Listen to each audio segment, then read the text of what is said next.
Hello everyone, welcome to Bhumi's easy cooking. આજે હું આપને બતાવીશ ગુંદાનું અથાણું બનાવવા માટેની રીત।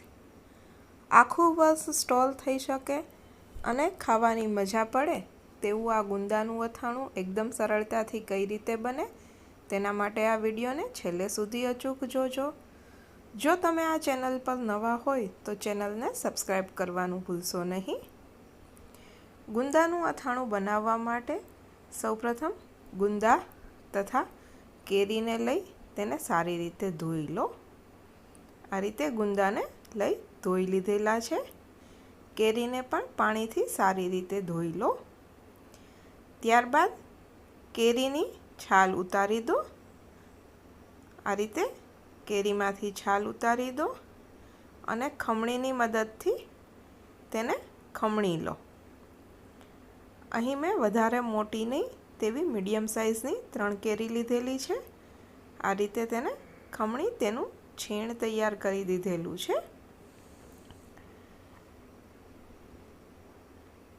ત્યારબાદ તેમાં 3 ચમચી જેટલું મીઠું તથા 1 ચમચી જેટલી હળદર ઉમેરો। આ રીતે હળદર અને મીઠું ઉમેર્યા બાદ તેને હલાવી લો। સારી રીતે મિક્સ કરી દો। હળદર અને મીઠું મિક્સ થઈ જાય પછી તેને થોડી વાર માટે રહેવા દેવાનું છે। તમે 20 થી 25 મિનિટ સુધી તેને રાખશો એટલે ધીમે ધીમે તેમાંથી પાણી છૂટું પડશે। આ રીતે હળદર મીઠું સારી રીતે મિક્સ થઈ ગયા છે। તો હવે જે ગુંદા ધોયેલા છે તેના આ રીતે 2 ભાગ કરી તેમાં વચ્ચેથી ઠળિયા કાઢી લો। આ રીતે તમારે જેટલા ગુંદાનું અથાણું કરવું હોય તેના ઠળિયા કાઢી લો। મસાલા માટે વરિયાળી, અધકચરા મરી, તજ તથા લવિંગ લીધેલા છે। હવે એક વાસણની અંદર 3 ચમચી જેટલા મેથીના કુરિયા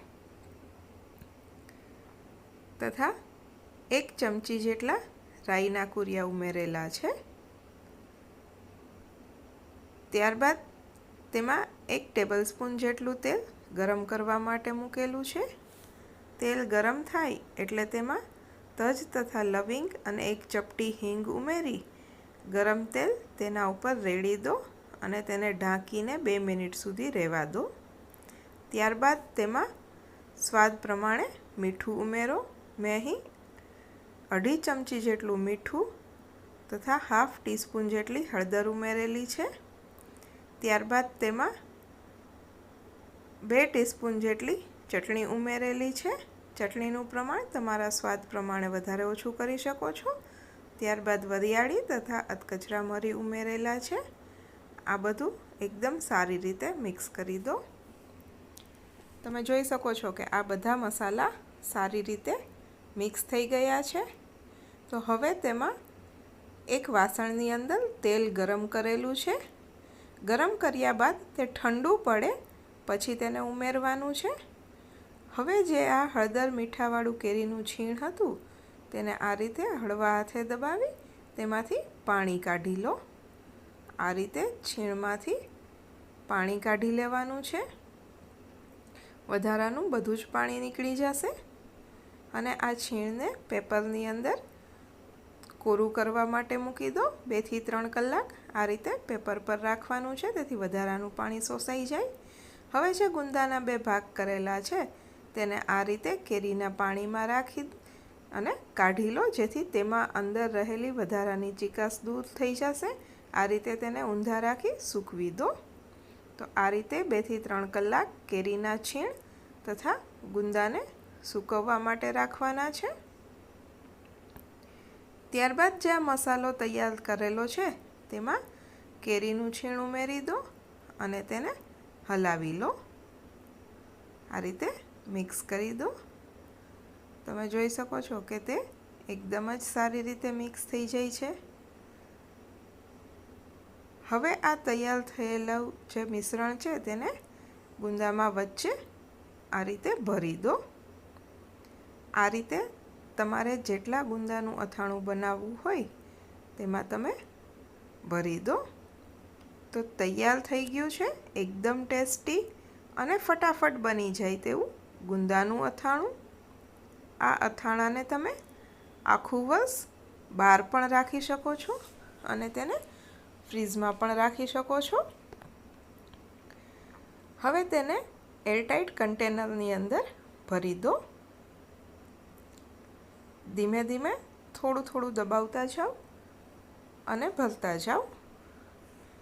આ રીતે ધીમે ધીમે દબાવતું જવાનું છે. હવે તેમાં ઉપર થોડો મસાલો ઉમેરી દો અને આ રીતે ધીમે ધીમે દબાવી દો. ત્યારબાદ જે ગરમ કરીને ઠંડુ કરેલું તેલ છે તે ઉમેરવાનું છે.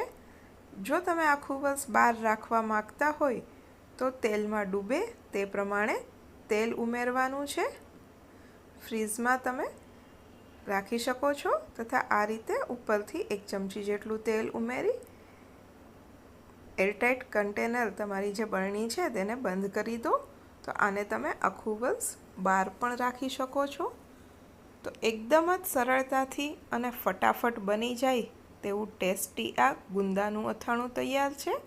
તો આ સિઝનમાં તમે પણ આ રીતે બનાવજો. તેનો ટેસ્ટ તમને કેવો લાગે છે તે મને કમેન્ટ બોક્સમાં અચૂકથી જણાવજો.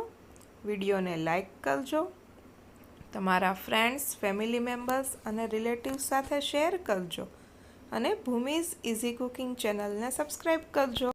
Thank you for watching my video. વધુ મળીશું નવા એક વિડીયો સાથે. એન્જોય.